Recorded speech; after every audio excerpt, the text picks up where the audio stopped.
Welcome! In the last lecture, we covered some of the most important concepts when working inside of Material. With those out of the way, we can finally start to add in stars to our sky.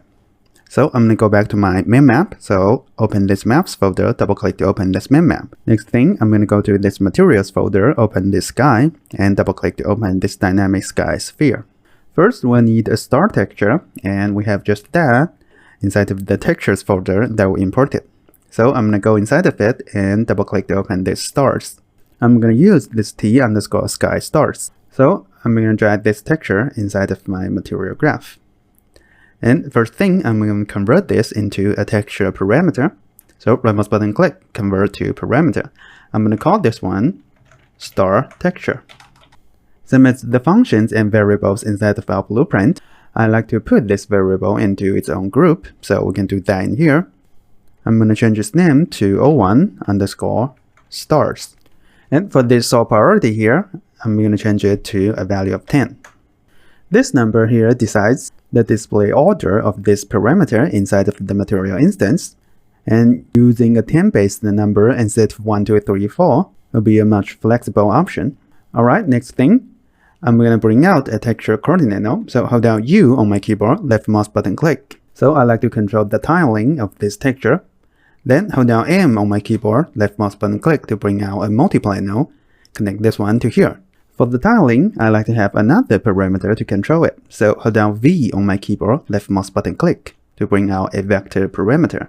I'm going to name this one to stars basic settings.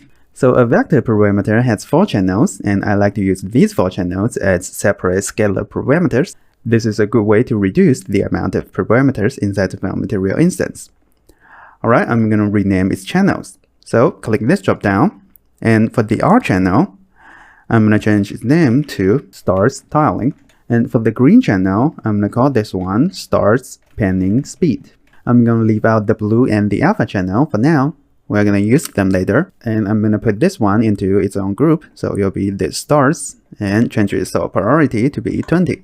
Then scroll up, give them some default values. So for the tiling, a value of 1 will be fine. And for this panning speed, a value of 1 as well. Then I'm going to connect this tiling to socket B. Next, I like to pan this texture.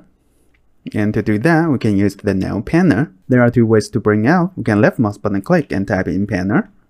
Or we can hold down P on our keyboard and left mouse button click. I'm going to delete the first one.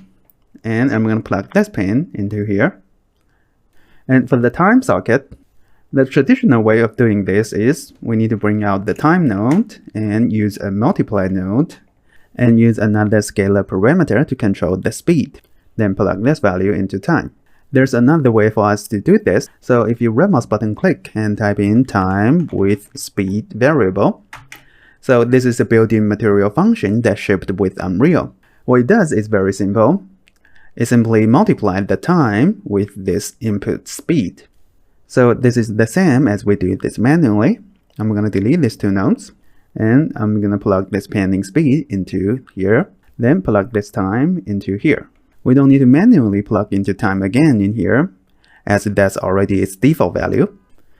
And for the third socket speed, this can be our panning direction. So I'm going to give it a value of 1 for the X. So I'm going to pan this texture on the X-axis, or you can call it on the U-axis, and plug this one into UVs. And there's one more thing that we need to do for this panner. So the stars on our sky shouldn't be moving rapidly. That means this panning speed shouldn't be too high. So I'm going to drag out this pan and use a divide node. I'm going to divide this value by 1000. Plug this into the speed socket. So we should only have some minor movement for our stars. Alright, that's the UV taken care of. Next thing, I'm going to take care of this RGB. So hold down M on my keyboard to bring out a multiply node. Plug this into socket A. I like to have another parameter to control the tint of these stars. And to do that, I'm going to hold down V on my keyboard to bring out another vector parameter. And this one, I'm going to call it stars tint. And change its default value for RGB to be all 1. And put it into its own group. So it'll be stars. And the sort priority now, I think should be 30. And for the alpha channel, to tint this texture, we'll only need RGB. So in here, the alpha channel is not used. And I think that's a bit of waste, so I'm going to use this one as another scalar parameter to control the brightness of this texture. So I'm going to scroll down, and I'm going to rename the alpha channel to be brightness, and give it a default value of 1 as well. Then hold down M on my keyboard. I'm going to multiply this RGB with this brightness. Then I'm going to plug this into the socket B. Now I'm going to drag out this pin and use a name reroute node. So I'm going to call this reroute node cached stars final output. And I'm going to move these nodes to here. Then I'm going to use this final output in this emissive color. So drag out another node, add. Then right mouse button click, use that stars final output. And plug this into socket B. And plug this into emissive color. Now we should be able to see stars on our sky. Alright, I'm going to click apply.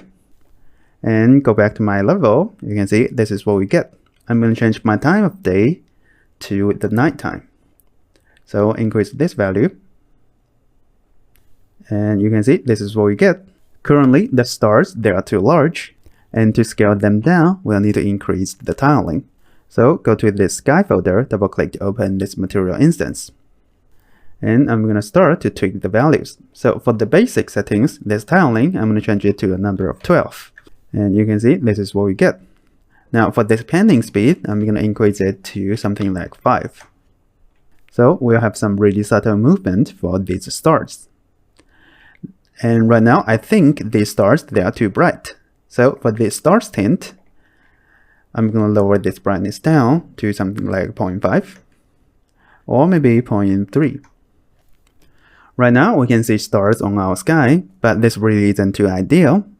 We have two issues so far. One, we can see our stars everywhere. So currently, this texture is being applied to our entire sphere. And we shouldn't be seeing stars on the horizon. So that's the first issue that we should take care of. And the second one, the tiling of the stars. Because we just increased the tiling of this texture too much, it's too obvious now this is just a texture. And we'll look at how we can solve these two issues in the next lecture. So this is what I currently have inside of my sky material. If you are from my material course or my Niagara course, you should find all of these very familiar. And these are all my values so far inside of my material instance. So feel free to use them as a reference if you need. And it's time for you to add in your own stars to your sky. I'll see you in the next lecture.